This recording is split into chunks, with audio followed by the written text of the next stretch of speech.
Quant à la prédication de Jésus, il y a tout d'abord l'indication, dont le contenu est essentiel et qui synthétise la totalité de son message.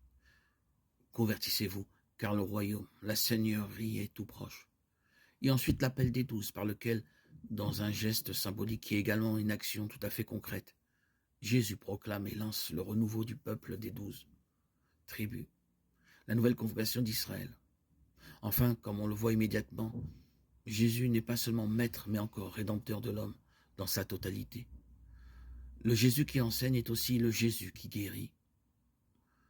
En quelques lignes, 14 versets seulement, Matthieu 4, 12, 25.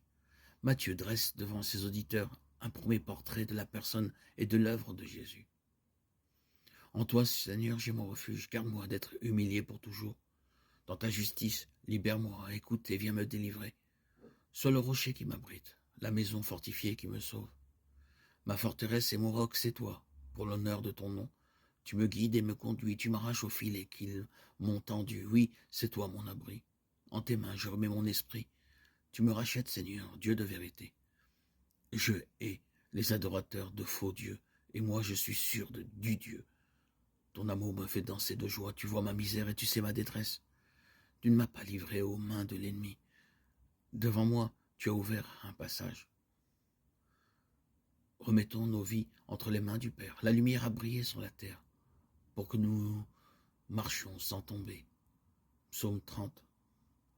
Que la grâce et la paix vous soient accordées en abondance par la vraie connaissance de Dieu et de Jésus notre Seigneur. Sa puissance divine nous a fait don de tout ce qui permet de vivre avec piété, grâce à la vraie connaissance de celui qui nous a appelés par la gloire et la force qui lui appartiennent.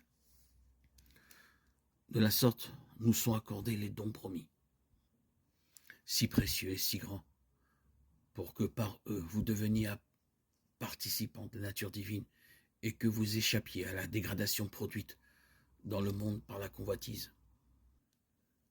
Parole de Dieu, 2 Pierre 1, 2, 4. Le Verbe s'est fait chair. Il a habité parmi nous.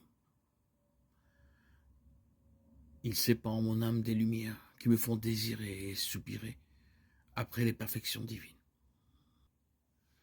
Le Seigneur n'est pas le Dieu des morts, mais le Dieu des vivants. Le Seigneur, en venant dans le monde, nous a donné sa vie. Rendons grâce au matin de ce jour nouveau qui s'annonce généreux.